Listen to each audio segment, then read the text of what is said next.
Welcome back to the Donkey Vote podcast with Francis. Tobias. And George. These interviews will be focusing on the past careers of politicians before they entered parliament.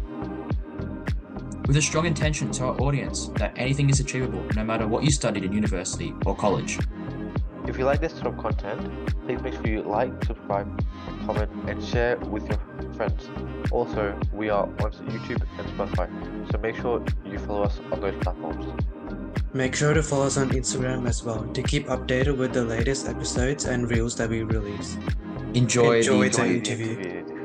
And today we are joined by our first ever British MP on the podcast, Sir Desmond Swayne. Sir Desmond, thank you for joining us today. Not at all. Good morning. It's about 10 o'clock here in the morning in London. Yes, it's about 7 p.m. here in Melbourne, so quite a big time difference, but we do thank you for coming on the podcast. Okay. Yeah. So just for our audience out there who may not know an entire lot about you, could you give us a little brief description of yourself just before we get into the questions?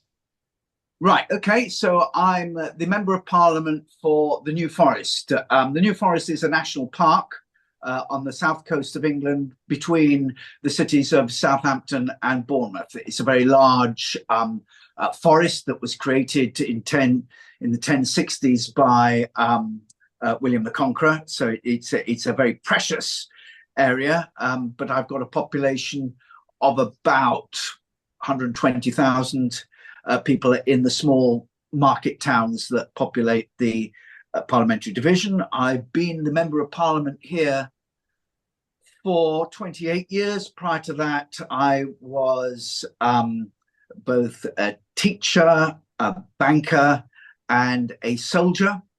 And so this is my fourth career. And in that 28 years, I have been the parliamentary private secretary to the Prime Minister. I've been Minister for International Development and a government and opposition whip.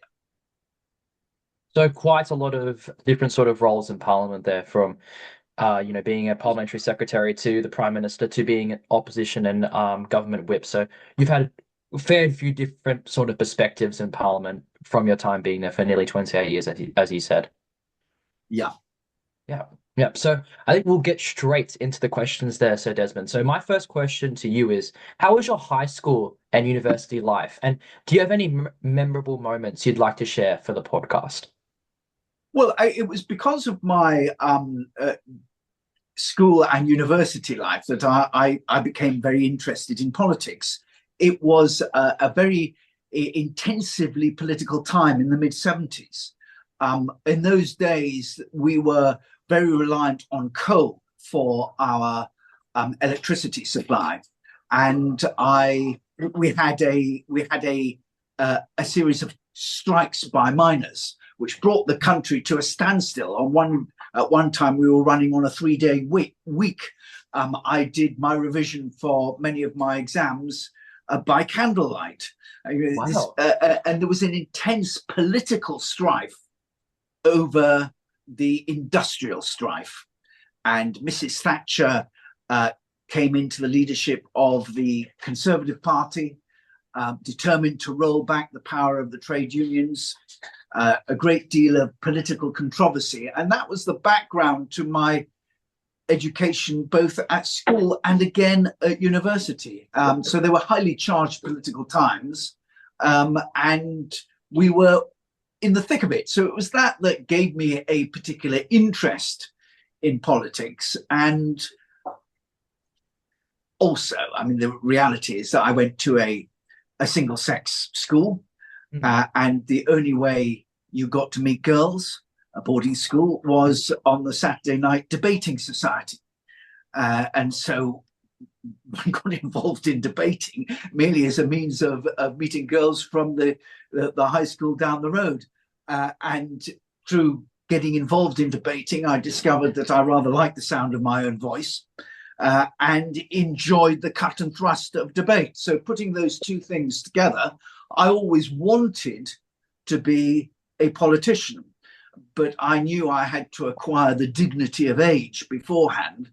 So after having been highly involved in university politics, chairman of my party's Conservative Association at university, I went into teaching for 7 years, banking for 10 years, and I'd been a reservist in the armed forces and served in Iraq for 30 years. Yeah, And then during all that time, of Time. course, during all that time, I was fighting seats at every election, but never in any danger of winning. And it wasn't till the 97 election that I was actually selected to fight a seat where I had a prospect of actually winning. And I've been here since. And just talking about, that sort of career journey in politics, I know a lot of British MPs have gone through a similar sort of journey with you where, at the start of, running for parliament, they might be put in safe Labour seats, maybe in the northeast of England, around Manchester, around Liverpool, those sort of very safe areas. And then they develop and, as time goes on, when they develop those sort of charismatic skills in campaigning and connecting the community, they may be put into a more marginal or even safe seat for the Conservatives in your case. So I think that's a very good breeding ground, in my opinion, for trying to develop very good politicians and very good communicators within the community. It doesn't work like that, actually. It's I fought two hopeless seats. I fought Pontypridd in South Wales, in the valleys of South Wales, ex-mining communities, and then I fought a highly industrial area in West Bromwich. But the notion that there's any they who say, oh, well, he did reasonably well in Pontypridd, we'll give him something a little bit more challenging, a little bit more better. There is no they. It's you are up against the local Conservative Association when they're looking for a seat. If you're on the approved list of Conservative candidates, so you apply to be a Conservative candidate, you do a series of interviews, and you end up doing a weekend at the Crest Hotel in Maidenhead with all sorts of, exercises. In fact, it's exactly the same process for applying for a commission in the army, designed by the same couple of psychologists. The only difference is you don't have the assault course, you don't have the physical bits, but you sit around with, aprons on with your number, and people watch you while you interact with colleagues and you do the exercises and the debates and the interviews and all the rest. And that gets you on the list of approved candidates. Once you're on the list of approved candidates, every time a seat is looking for a candidate, you will be asked if you want your papers, your CV to go forward. And then you are up against the local association. They will set up a committee who will look through all 200 CVs of whoever's applied. If it's a safe seat, you get 200, 300 applicants. If it's Pontypridd, there might be 5 or 6. But you are then up against that association, and the committee will narrow it to, like most interview processes in commercial environments. The committee, having gone through the CVs, will narrow it to 5 or 6. They'll go before the executive, and they'll narrow it to 2 or 3, and then the whole association will be invited to some school hall, and they'll hear the 2 or 3 candidates. They'll ask questions for the remainder of 20 minutes, and then they'll take a vote. So you are up against the locals. And as with any voluntary organisation, the Conservative Party is no different. If the local candidate, if you're the local candidate, you're always at a disadvantage, because if they know you, they know they don't like you. The outsider always has an advantage because he has no baggage. I'd never been to the New Forest before I came for the selection interviews. That's changed a bit in the years since, but there's still that prejudice. So there is no overarching they who sit back and say, Swain, he did reasonably well in Pontypridd, we'll put him in for something better. It's up to you to apply to the local association, and they will make up their mind. Now, the rules change slightly if it's a by-election or if the vacancy is very, very close to a general election. In which case, the central party, the they, as you've described them, have more leverage in saying to the local association, right, here are 3 candidates, you've got to choose one of them. But that only applies in those special circumstances. Otherwise, as I say, you're up against, and the best that, senior figures in the party might do for you is, telephone to the chairman and say, well, we recommend that you take a particularly good look at X, their favored candidate. But that could be a poison chalice because, if you're running a local Conservative association, your big job is to choose your candidate, and you won't want anyone else interfering in that process. So that's the way it works. It's much more random than your initial description suggested. So yes, people with experience of having fought seats, that may, spark the selection committee to say, yes, well, he did quite well at so and so. Or he's fought that difficult seat, or he's fought 2 difficult seats. Let's try him here. That might work. Equally, you might be a complete fresher, having not fought anywhere before, and they say, we just liked him. And it comes down to that in the end. It's like applying for any job. When I've employed people, my principal concern has always been, are we going to like him? Are we going to enjoy working with him? And that's going to be uppermost in the mind of most Conservative associations. Are we going to get on with him? Is he going to be able to lead a team electioneering rather than, what he may have done or may not have done? But there it is. That is very interesting because comparing it to the system in Australia, it's completely different in a sense that I don't think our membership will probably be as big as yours because the UK is a lot bigger than Australia. But there's some seats here which are decided upon by about 5 members of the party. It's very, very small. Like these are sort of, and they could. Yes. Yeah. So it's a bit like that. It depends on the nature of the seat. So when I fought Pontypridd, you're quite right.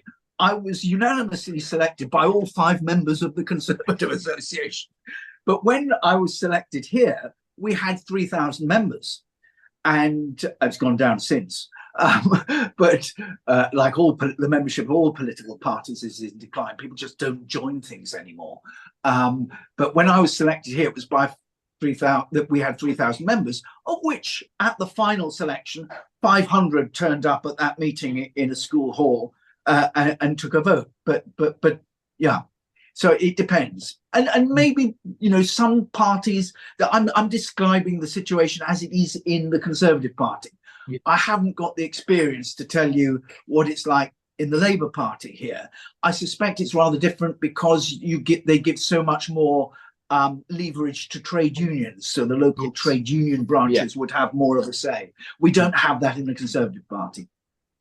And I think that'd be very similar to Australia, the Australian Labor Party as well. From what I've heard as well, it's very, very centralized. So really, the main organization of the party really picks the candidate for every single electorate, and it will depend on what trade union they're part of and what faction of the Labor Party. If they're more left wing or right wing in the Labor Party, like they'll assign them seats. So like, there's no real the actual local members don't really get a say of who's actually going to be the member. Right. It's all really centralized and around headquarters and that sort of thing, and the leader of the party of the day.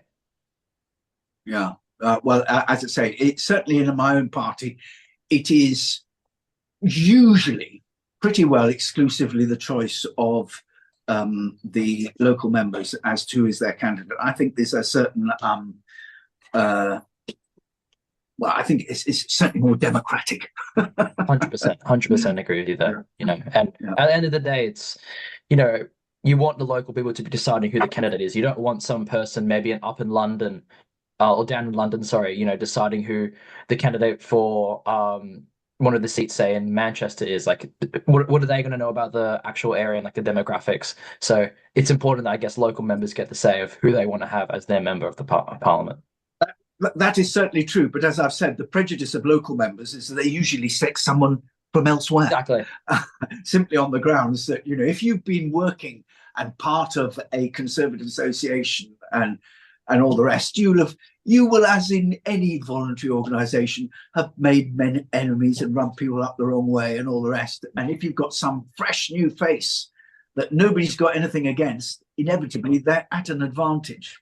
Exactly. That's changed slightly in the last few years, principally as a consequence of the growth of the Liberal Democrat Party, because they've always gone for local campaigners, people who are pavement politicians. I mean, the fact is, my parliamentary responsibilities do not involve, dog poo on the Gourley Road or potholes on the local highways and all the rest. Our job is, the affairs of the nation. We've got local councils that deal with all those issues, but the Lib Dems have sort of pushed this pavement politicians as if the Member of Parliament was a supernumerary district councillor, and they go for this intense local campaigning on very local issues that are not national parliamentary issues. But that has had a conditioning effect on the other parties to say, they're getting traction from local from MPs who are campaigning on such local issues. We need to take account of that.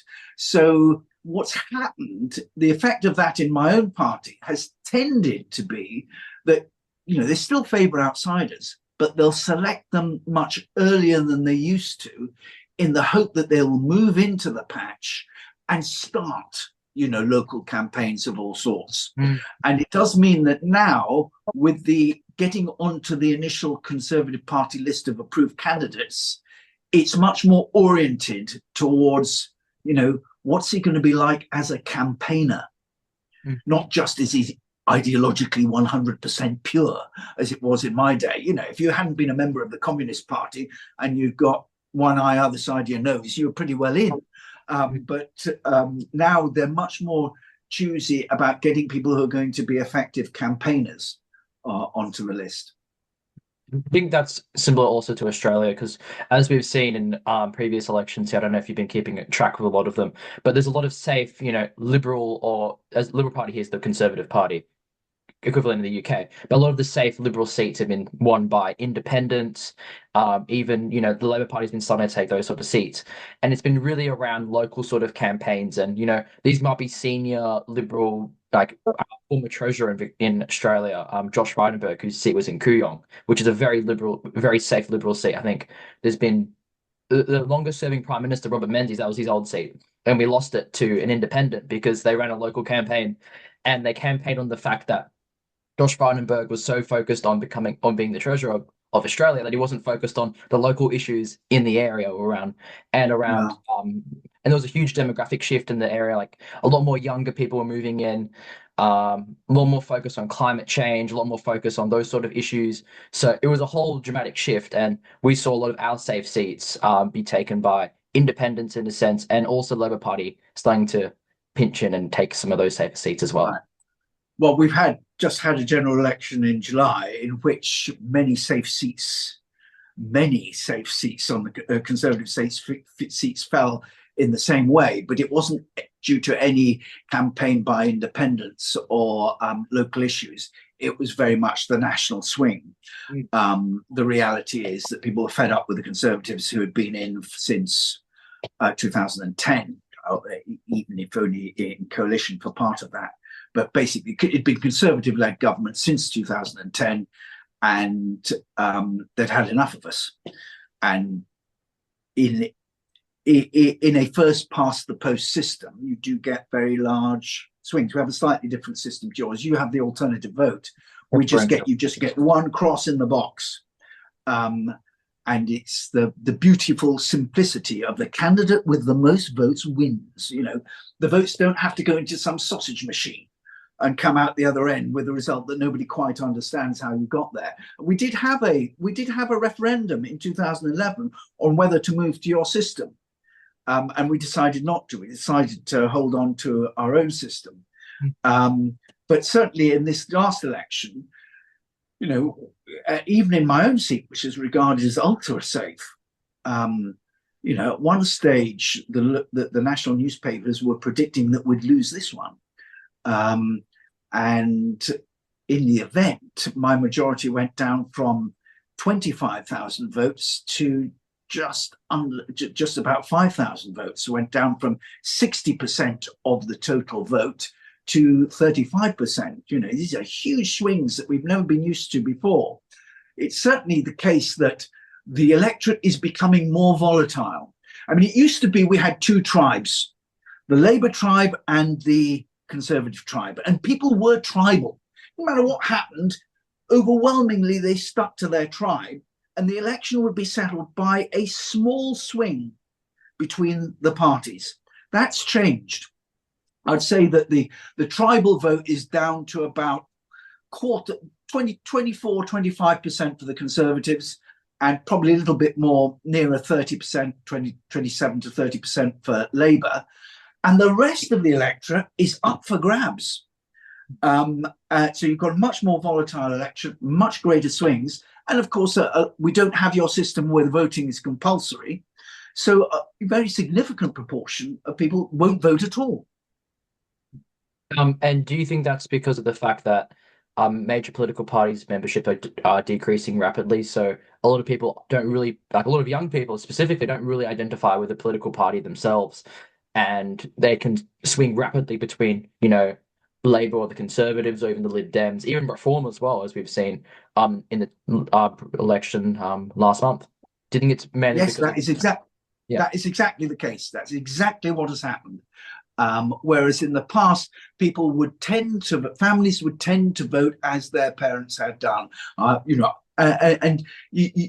people have a habit.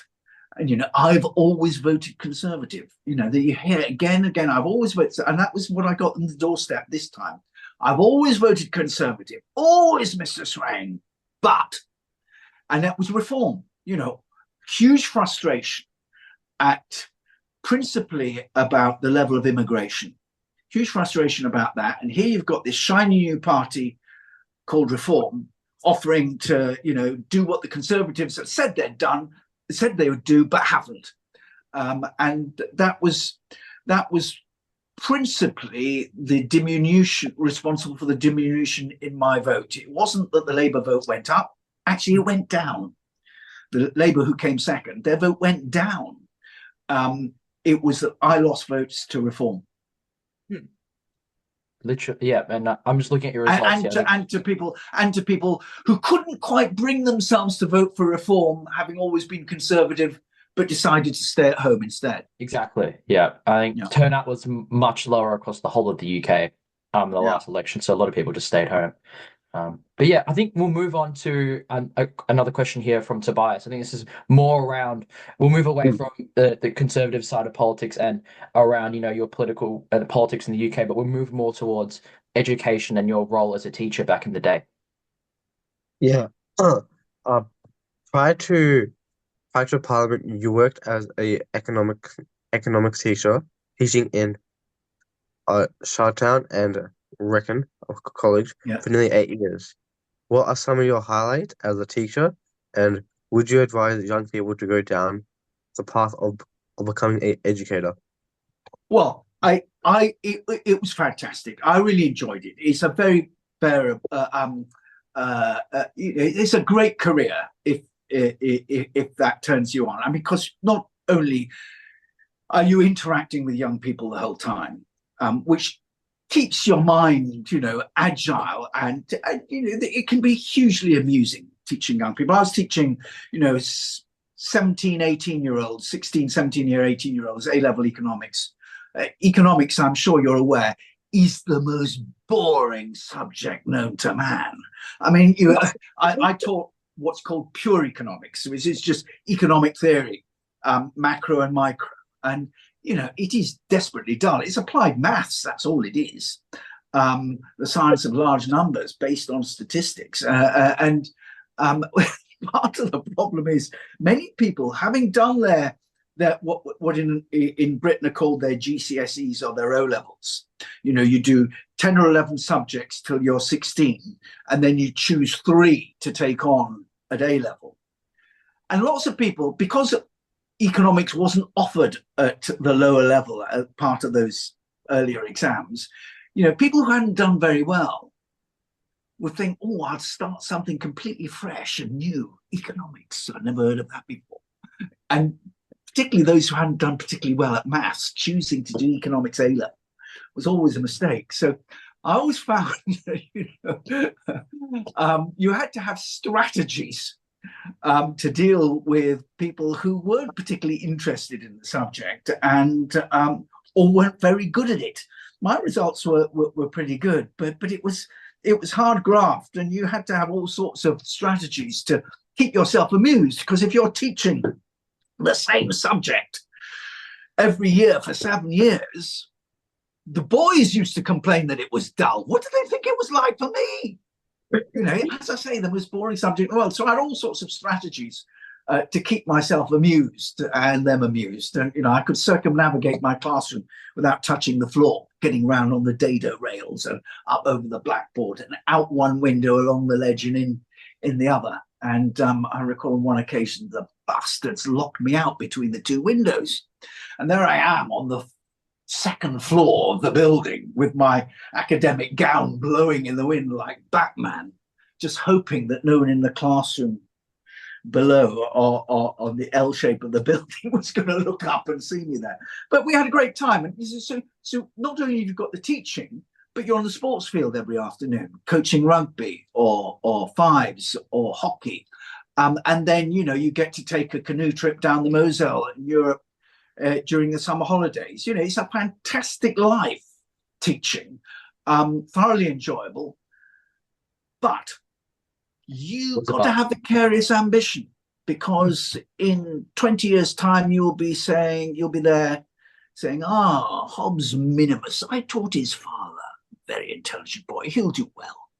Your ambition is vicarious ambition. Your ambition is for your students, because you'll be pretty well doing somewhat similarly the same thing as you've been doing all your career. All right, you might become a headmaster or a housemaster and all the rest, but it's pretty well the same.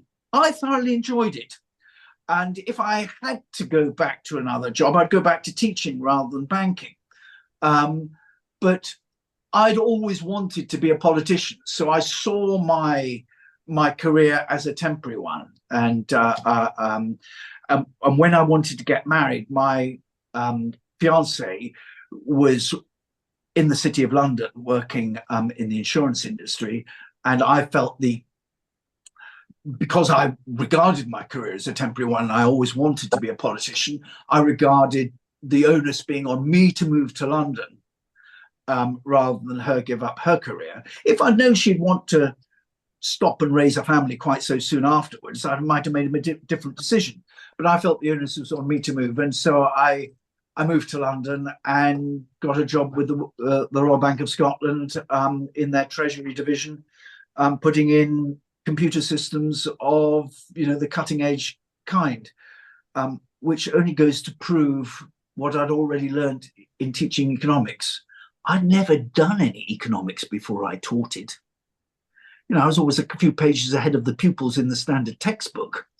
Let's face it, the great heresy of the modern age is a worship of expertise. If someone's going to operate on your brain, yes, you do want an expert.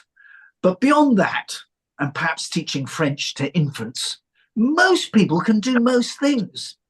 And it's, all these professions build up a jargon surrounding their work to intimidate the outsider and create this aura of great expertise. But as I say, once you crack the jargon, most people can do most things. Exactly. Just think about what we used to call personnel management is now human resources, as if there was some great science to it. It's bollocks.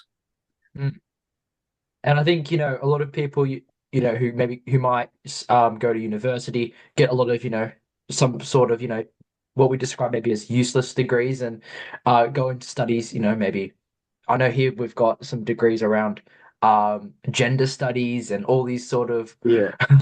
things. And they consider themselves then as an expert in gender studies. But I regard I'm sure myself as probably an an expert infant in gender. Exactly. but in principle, the idea always was, it was the intellectual training and discipline of getting a degree, whether your degree was in history or classics. And then you would go into an occupation which didn't involve your knowledge of Latin, Greek, or 16th century European history, but it was your mental training and discipline that gave you that background. Of course, the reality is, with some of these degrees to which you've already drawn attention, there is no such discipline or mental training. And let's be honest, people are getting a very poor deal because, if you're borrowing, let's face it, so if you, I don't know how it works in Australia, but if you, let's say you go to Imperial College London to do engineering, and you come out with £60,000 worth of debt for having paid for your fees and your living costs and all the rest, and you start your working life with this huge pile of debt. If you've gone to Imperial College, as I say, to do engineering, you've got a bargain in terms of your earning capacity.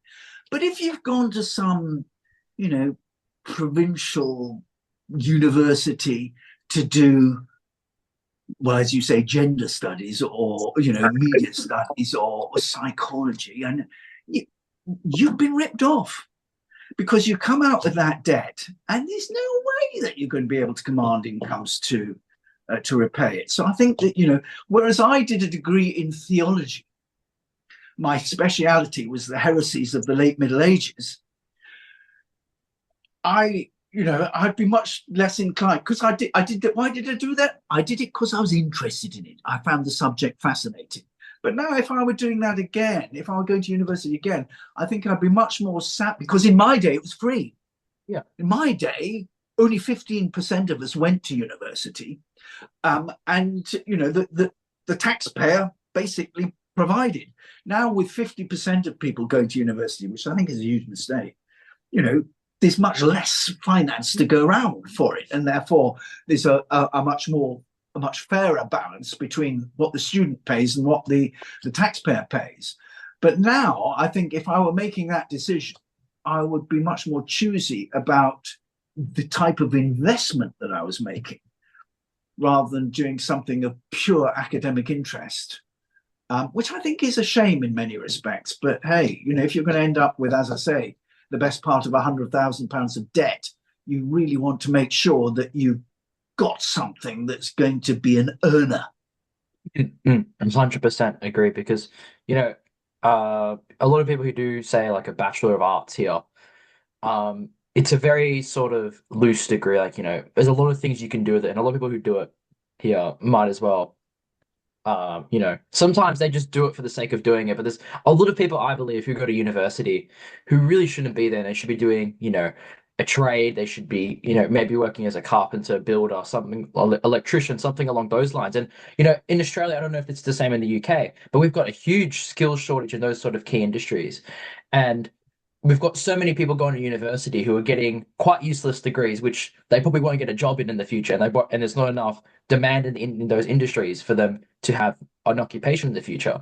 But we've got so many key industries, which don't require university education, in which we don't have enough people to fill those gaps in the industry, and we're falling behind in terms of building houses and building key infrastructure.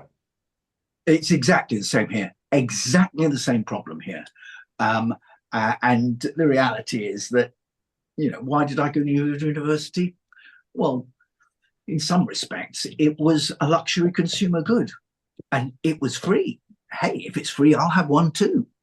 But now it's not free, and people need to be much more careful about, thinking through what they really want to do, and, doing an apprenticeship and acquiring some of these desperately short skills that we're in need of is a much more savvy approach than going and doing a degree in a subject that isn't going to fit you up. And the great academic degrees, particularly languages and classics and mathematics and those things that really set you up, as well as engineering and computer studies and that sort of thing, are still very, very valid. But clearly, electricians and carpenters in the UK and plumbers command huge sums because there is just short supply.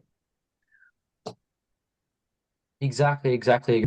I've got the next question for him, and this relates to his career in the army. So Desmond, you also served for the British Territorial Army and continue to do so actually for nearly 46 years. Are you able to talk to us a bit about your career in the armed services, and what are some of your highlights serving for the United Kingdom? Ah, well, my highlight was dancing at the Edinburgh Military Tattoo in 1979.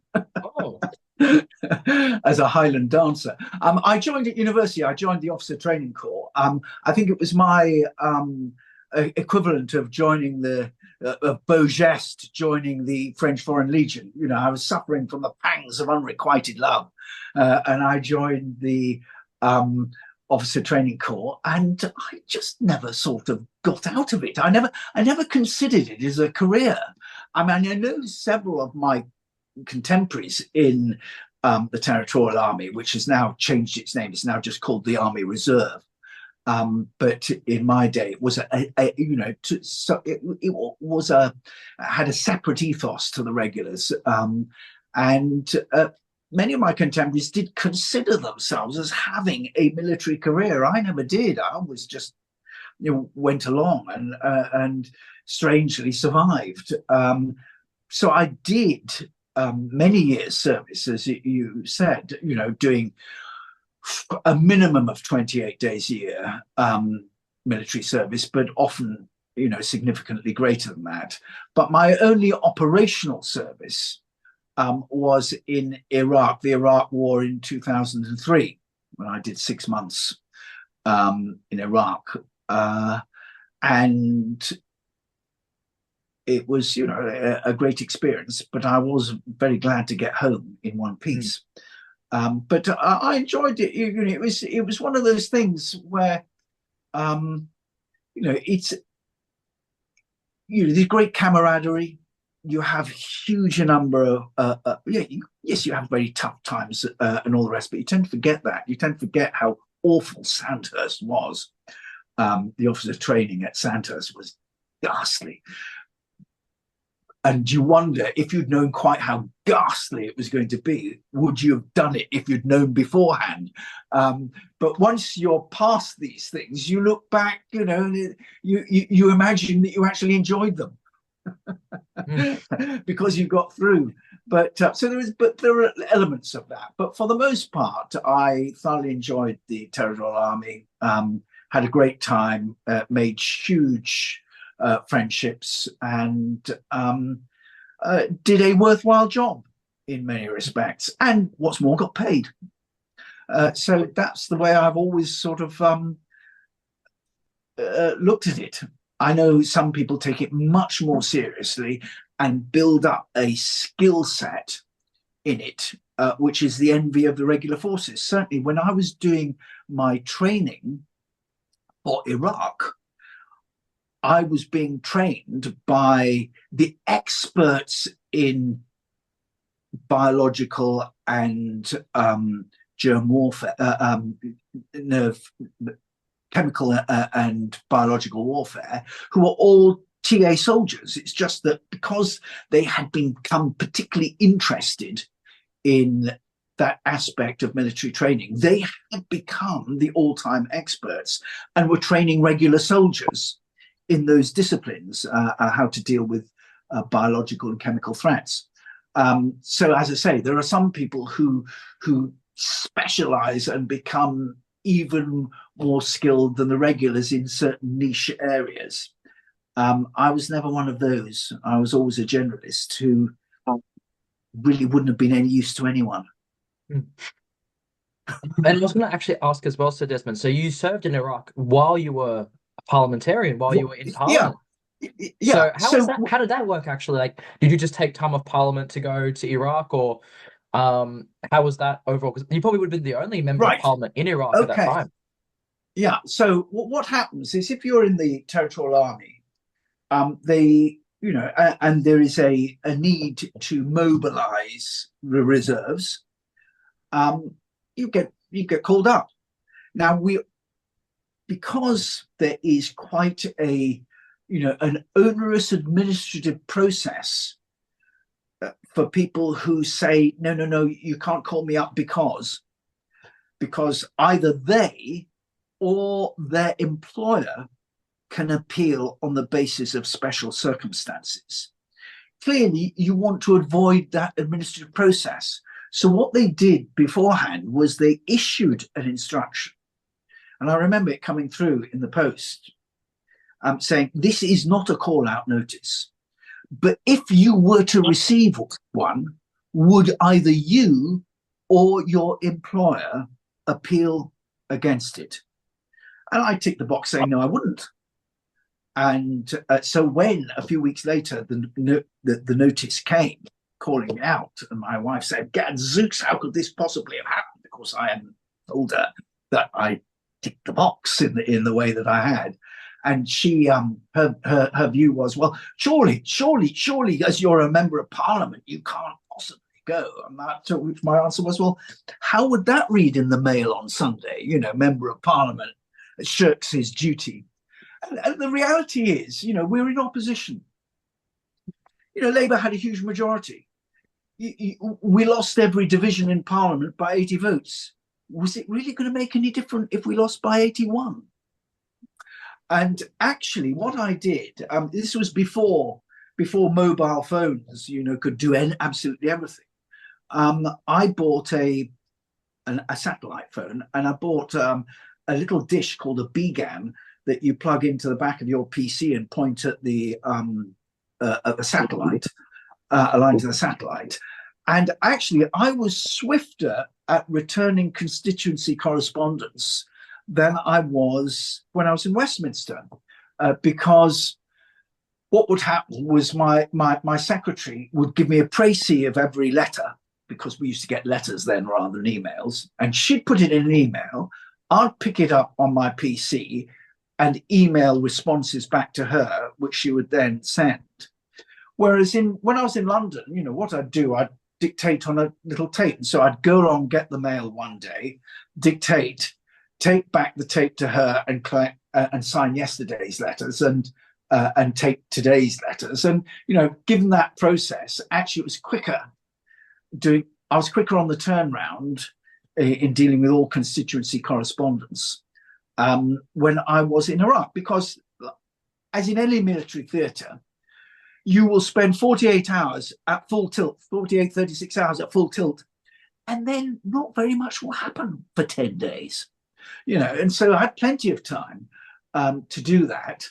And as I say, where people wanted to come and see me for a surgery appointment, I'm sure you have the same situation in Australia, where members of parliament are expected to provide opportunities for their constituents to come along and tell them about their problems and ask you to come up with a solution for them. Because people knew I was away, they tended to write or email. I did make arrangements with the two members of parliament on adjoining constituencies to cover me for those eventualities if someone really needed to see me. But actually, none of them did. People just recognized that I was away for 6 months. And, let's face it, why would you really have to go and see your member of parliament face to face when you can put the problem and the issue down on a piece of paper and send it? Exactly. And that's always been my attitude. I mean, certainly, but that's been my experience recently during COVID, the COVID lockdowns, which I opposed absolutely. I thought they were the most monumental stupidity, locking us all down. But nevertheless, all the constituency surgeries stopped during that period, and people just relied on email. Since when, and we've gone back to normal, I do so many fewer surgeries than I did before, because people just got into the habit of doing everything by email, and it works. Anyway, I've strayed from the subject. No problem at all, because I was going to say as well, we don't have a specific term here as constituency surgeries. So right. What we actually don't have that here. So what we normally everyone a constituent will ring up the office, or they'll email. Some of the officers here, from what I've heard, there's some serial pests who will ring up every single office about an issue. You write their name down and you write down their number, but then they'll call on an unknown numbers to try and surprise you. So, but yeah, so we don't have surgeries per se. So we don't have like an opportunity for where MPs can meet with the community and people can come in and tell them the issues. Right. It's more around emailing and Right. So I do two types of surgery. So on the second Saturday of every month, I do a surgery that has been advertised in the local paper. It's always the same. It's 10 o'clock in the morning at the same place, second Saturday of every month. And anyone can come along. First come, first served. And, you get 10 minutes, about the same amount of time as your doctor would give you. And people will come, and it might be something, they're just giving me a piece of their mind on how the country should be run, or they may come with some complex issue that they think I can solve for them. Equally, often enough, you'll find it's actually an issue for the local council. It's a planning application that they want passed or they don't like. Well, it's not a parliamentary matter, but hey, I will write on their behalf or make representations on their behalf to whatever authority it was that the issue arises. So that's the open access surgery, and I do that with local councillors. So there's 3 of us there. People come in, we listen to them for 10 minutes. We tell them what we'll do for them, and that's that. I will do surgeries by appointment. So in the way that you have just described, people will ring up the office and say, I really need to see Mr. Swain. And we'll try and steer them to that second Saturday of the month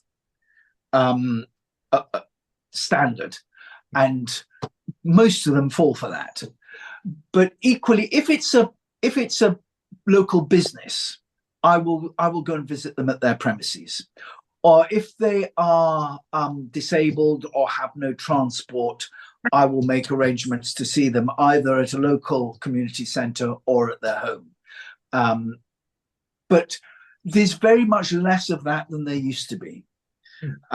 Generally, most months I get away with the one surgery on the second Saturday of the month and probably 3 or 4 visits to business premises to discuss whatever the issue is that the business has, and that's the way it works. That is quite interesting, because we still have it here as well, where if you write to the office and they request a meeting, they'll come in and visit. But yeah, we don't have that certain day within a month or whatever that you go meet at like a community center or a church and you discuss, and people come in with their issues. I think we may have had that in the past, but it's very fastly transitioned from that. So yeah, I mean, overwhelmingly, people come to me because they've got a problem and they believe that I can fix it for them. It's relatively rare now that people come because they want to tell me their views on a particular political issue. I get a lot of emails about that, but people wanting to come and see you, it happens now and again. But more often, people come to see you because they've got a problem and they think I can help them with it. Which is totally so understandable.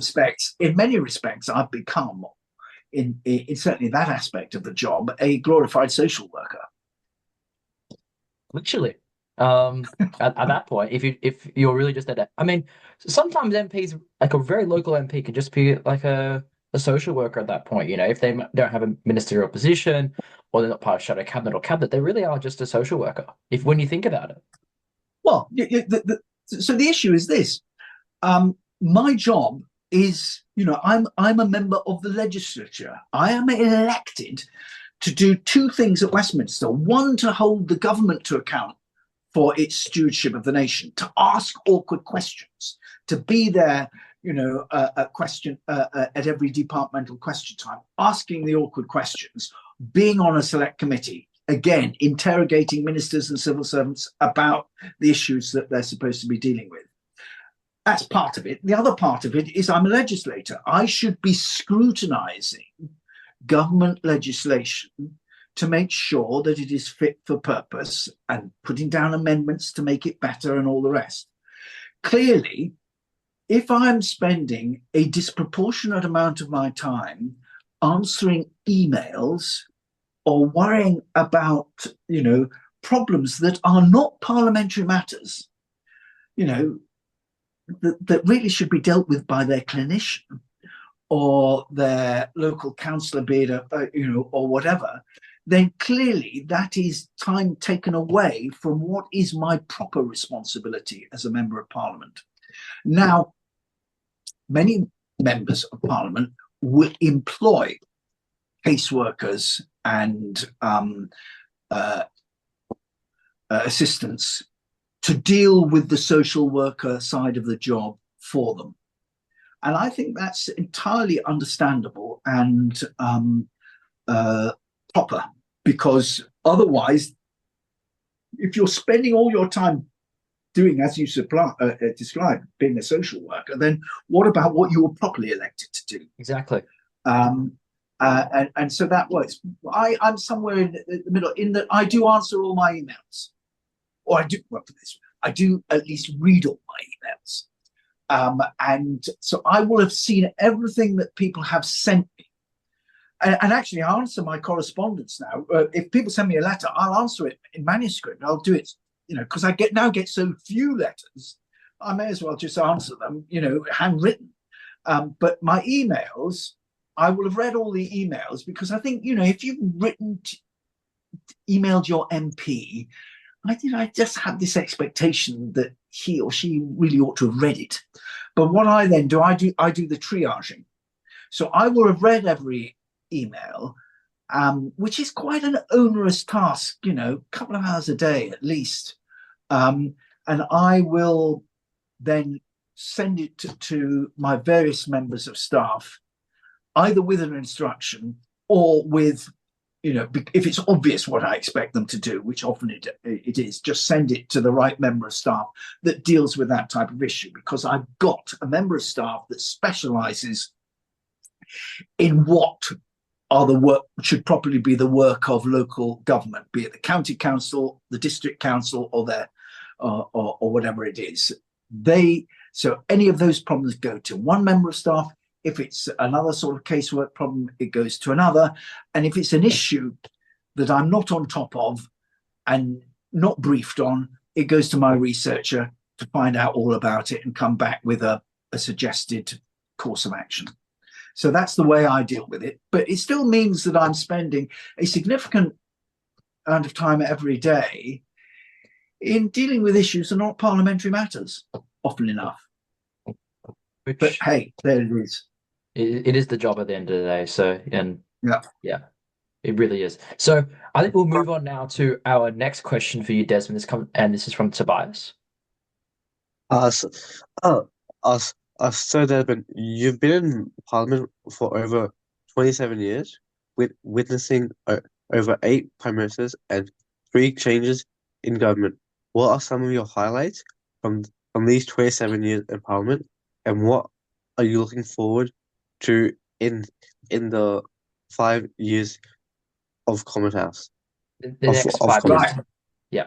Right. Okay. So the highlights. Well, it was being the the parliamentary private secretary to 2 leaders of the opposition, Michael Howard and then David Cameron.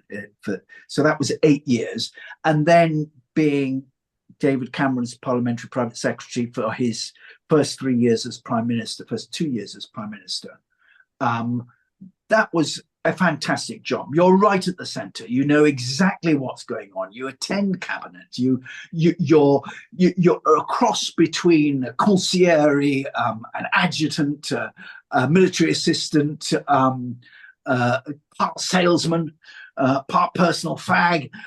It's a tremendous job with a huge breadth. And your job is to convey to him the preoccupations and priorities of your parliamentary colleagues, and of course you're part of the sales team trying to flog his agenda to them. That was a tremendous job, a hugely demanding job, as well. But hey, you're right at the centre of events.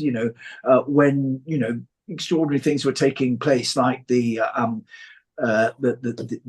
emergency in Libya when NATO went into Libya. I remember those meetings with the leading members of the armed forces, and these extremely exciting times. That's one highlight. The other highlight was when I was in the Whip's office, as the Whip's office divide into two series of ministers. They are Treasury ministers, and I've been that, a Lord of the Treasury, what's the word? A Treasury, Lord Commissioner of the Treasury. So you sign the checks. But equally, the other half of the Whip's office are household officers, members of the royal household. And I was the Queen's Vice Chamberlain, the late Queen's Vice Chamberlain. And that was a tremendous job. I had to give a report every day, a written report every day of parliamentary proceedings for Her Majesty. And I don't know if you have the same system in Australia, but we have a system where all the newspapers will employ a sketch writer who will do a parliamentary sketch, who will sort of send up the parliamentary proceedings of the day in a witty way, making it as ridiculous as possible. And so I used to do exactly that for the Queen every day, and the speaker's lip filled with hatred, and send it up. So I did that every day, but equally, every 2 or 3 months, you would have a private audience with the Queen. And what private audience is, a private audience, it's just you and her alone in the room, nobody else present.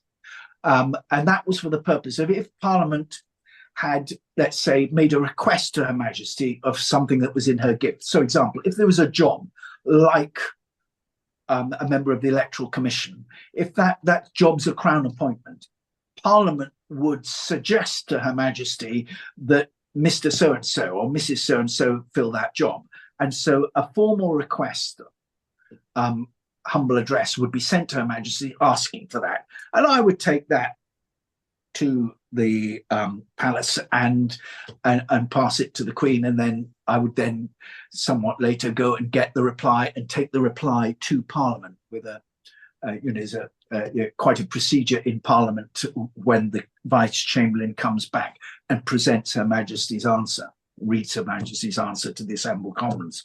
And I remember when I was my first audience with the Queen, I was briefed by a courtier. Of course, you appear in morning dress and you've got a wand of office, which is a bit like a billiard cue. I was briefed by a courtier as to how to behave. When you first speak to her, it's Your Majesty, and subsequently it's Ma'am, and all the rest. And he said, and when you take your leave, it will become obvious when it's time to go. When you take your leave, on no account are you to walk backwards, which was always the tradition. You would never turn your back on them. We've abandoned that sort of fummery. None of that nonsense. So I went in, I did the business, and we had a chat. And then she said, are you going to walk backwards?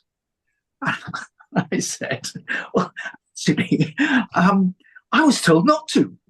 Mum, would you like me to? And she said, oh, no, it's entirely up to you. I just got the impression that you were a stickler for tradition. I said, well, if it's all the same, Mum, I will. And she said, oh, well, for heaven's sakes, don't trip up.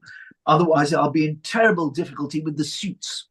So that was, and the other thing was, when you give up that office, when you finish that office, your wand of office, the billiard cue, traditionally was snapped in half over the monarch's knee, and you were handed the 2 broken bits to symbolize that the appointment come to an end. Of course, with modern sensitivities in the 1950s, they replaced that with a hinge in the middle. So you could you could get to keep it intact. But when the coalition government came in 2010, and the most pressing problem was the state of the public finances and the fact there was no money, there were cuts everywhere. And one of the cuts was that you couldn't get to keep the wand unless you paid for it. And so when I came to the end of my appointment as Vice Chamberlain, I was asked if I wanted to keep the wand. And I said, well, how much? £1,000. What to do with the thing? I said, no, but you get a scroll free. You can have the scroll signed by Her Majesty for nothing. So I said, I'll take the scroll. So when I went to take my leave and I finished, at the end, she produced this scroll. And she said, I'm very sorry, Mr. Swain, but this scroll came in a very unattractive cardboard cylinder. So I've taken it out and tied this ribbon round it. And it was just the thought of the Queen tying a ribbon round the thing and handed it to me. So I decided the ribbon would never be taken off. The Queen, after all, had tied it. You have the scroll with you right now. I said, Sir my Desmond. son took the ribbon off to see what was inside. I'm like, crikey, how dare you? There it is. Yes. Do you still have the scroll with you, Sir Desmond? I still have the scroll somewhere. Somewhere. And I put the ribbon back on. I put the ribbon back on. That's good. It's sacred at this point. You can't take it off. No. And especially since the late passing of the Queen, it must be even more special to have that scroll with you now. Yeah. Absolutely. We'll move on now to our next question for you, Sir Desmond. So my question to you is, who would you say actually is your political role model or idol? Well, probably Maggie. Mrs. Thatcher, I have a cardboard cutout, which has accompanied a life-size cardboard cutout, which has accompanied me in every election. Sat next to me on the passenger seat of my campaign vehicle. If you look up my Twitter feed, you'll see there's a picture of her next to me just from the beginning of the beginning of the election campaign. So sort of late June, late May, early June. There's a picture of of her beside me, the cardboard cutout, but also the original real Maggie. There's a picture of me with her back in '97. Oh wow, you're a young man when back she then. endorsed my candidature. So that's the real live one. But I've always had this cardboard cutout ever since. I thought Maggie Thatcher, transformed British politics. It's never been the same since. She dragged the Conservative Party to the right. She ended a period of what had been post-colonial decline. Ever since the 1950s, Britain had been in decline, and we simply had to accept that we had a much less important role in the world, and our economy was diminishing all the time, we're becoming less prosperous, and it was almost that was accepted. And Maggie changed all that, gave us back our self-respect and our ability to make a difference, and so that's undoubtedly. Of course, there are much more important politicians like Sir Winston Churchill in British history, but hey, they were before my time. Exactly. But in my lifetime, I would say the standout political figure is Margaret Thatcher. And I think a lot of people within the Conservative Party nowadays as well would agree with you there. And I think I listened to a lot of interviews, especially, with past cabinet ministers, and, everyone really highlights how Margaret Thatcher's time in as Prime Minister really inspired them and really was a great political role model for them to enter Parliament in the future. And hopefully, down the line as well, more Conservative MPs look up to her as a standout Prime Minister that, is someone that you should try and emulate as much as possible. But yeah, we'll move on now actually to our final question for you, Sir Desmond. I know we've taken up a lot of your morning, your great Thursday morning in your electorate. So we'll move on now to your final question. This is coming from Tobias. Finally, what is one piece of advice you would give to students in 2024 especially those entering university or high school? Right. Okay. Well, so first of all, you want to enjoy it.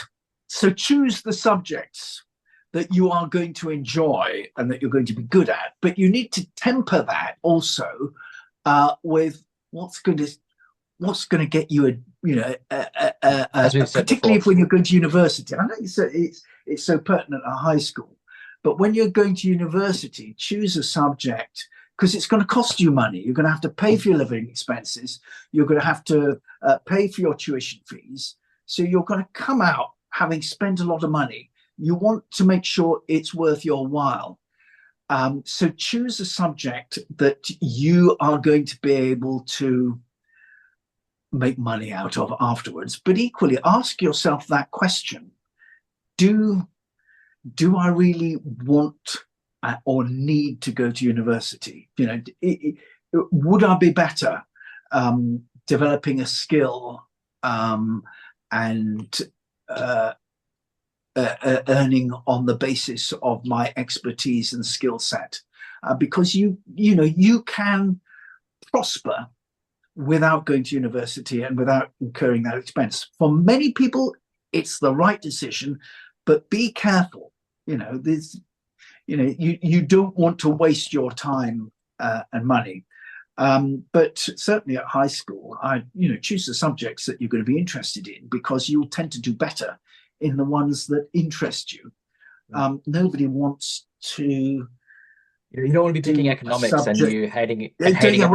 So that would be certainly, just really make sure that you're interested in economics before you take it on. Don't take economics on simply because you've not done it before and you think you might give it a go.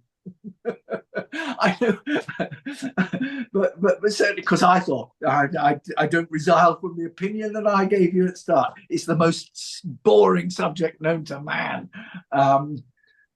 So that would be my advice. But also remember, at school and at university, you do want to, you want to enjoy life as well. You want to get involved in sport or with drama or with the student newspaper. Same at school. As I say, we all joined the debating society because we wanted to meet girls. I'm sure there are easier ways of doing it nowadays. But make sure that you have a rounded life. Yes, you should work hard and do well, but hey, there's more to life than that. Exactly. All work and no play makes Jack a dull boy. Exactly. I agree, 100% agree with you there, Sir Desmond. So those are all our questions for you, Sir Desmond. I really do appreciate you coming on the podcast as our first British MP, as I said at the start of the interview. So hopefully we get some more coming on the podcast. But there's always going to be someone who has to start the tradition off. So I'm glad it was you, Sir Desmond. So thank you again for coming on the podcast and sparing some time to talk to us, especially about your career in politics, career before politics, and some of your political role models and idols. Thanks, Alan. My pleasure. Thanks very much. It's been a very interesting chat. Good luck.